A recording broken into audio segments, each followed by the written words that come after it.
Saya merasa itu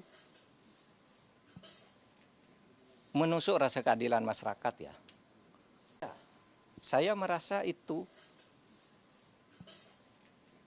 menusuk rasa keadilan masyarakat ya.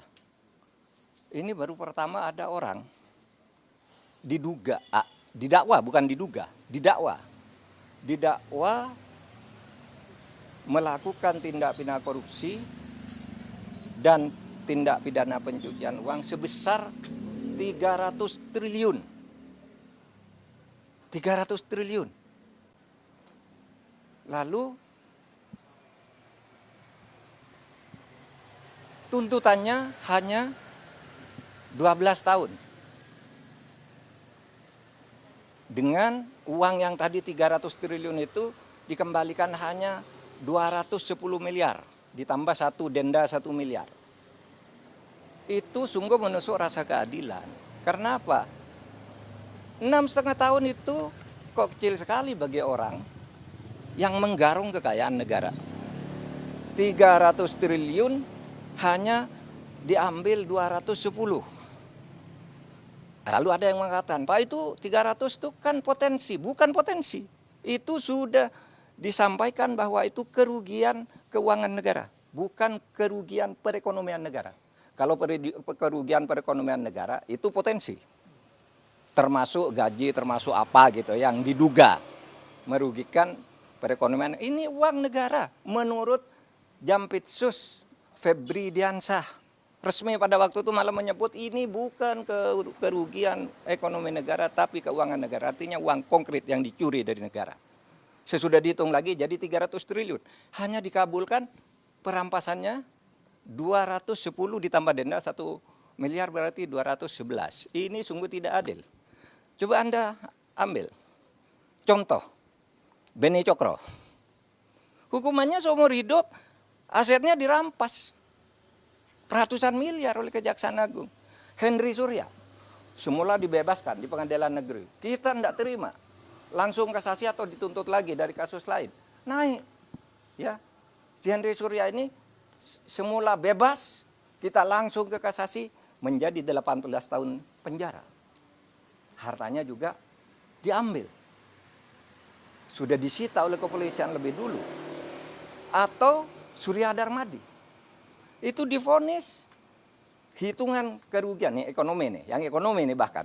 Hitungan ekonomi negara rugi 39 triliun. Dituntut oleh jaksa 39 triliun dengan denda 2 miliar sehingga menjadi 41 triliun. Dikabulkan oleh pengadilan negeri. Tetapi naik banding tetap kena 2 triliun. Hanya uang kecil loh, kena 2 triliun. Ini 300 triliun kena hanya 250 miliar. 250 miliar dari 300 triliun itu berapa?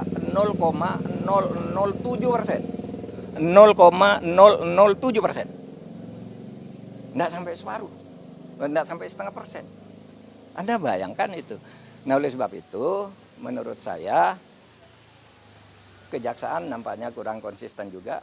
Mengapa menyebut dakwaan 30, kok kemudian tuntutannya 250, kan terlalu jauh meskipun sesudah dihitung ulang oleh pengadilan, terlalu jauh itu.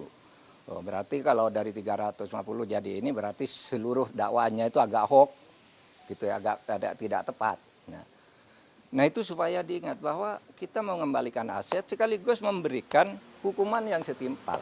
Apapun alasannya itu hukum yang berlaku. Dan itu sudah didiskusikan lah soal denda damai, soal kembalian aset sudah didiskusikan semua dan sudah ada undang-undangnya di tempat kita. Apalagi? Di kasus itu masih ada cara untuk memulihkan rasa keadilan itu, Prof? Ada.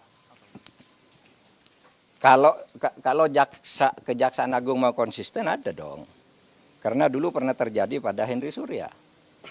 Terjadi pada Yan Darmadi. Ketika hanya mau didenda, kami usul ini pengadilan. Kena kan 2 triliun dan penjara 16 tahun. Nah, kalau ini mau dilakukan, bisa naik banding lagi. Tapi tetap aneh bagi saya kalau dakwaannya 300%, bisa naik banding lagi. Kalau dibanding kasasi lagi, bisa PK lagi. Tapi sementara selama ini kan belum inkrah semuanya. Itu masih bisa dilakukan.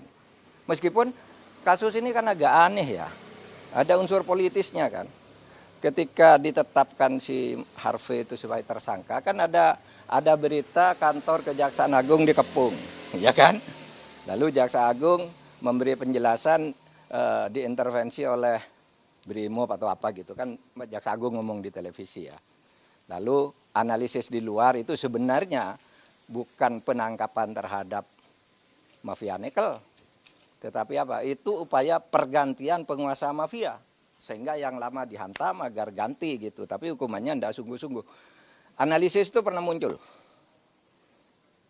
Saya baca itu dari pernyataan terbuka Pak Ansat Mbai, mantan kepala BNPT ya waktu itu.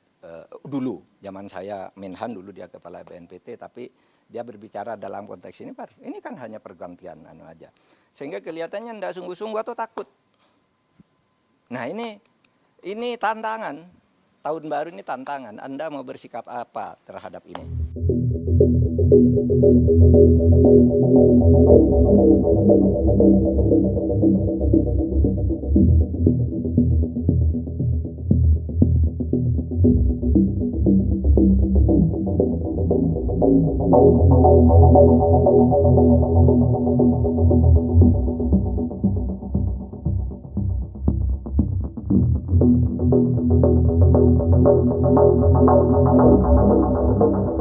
Thank you.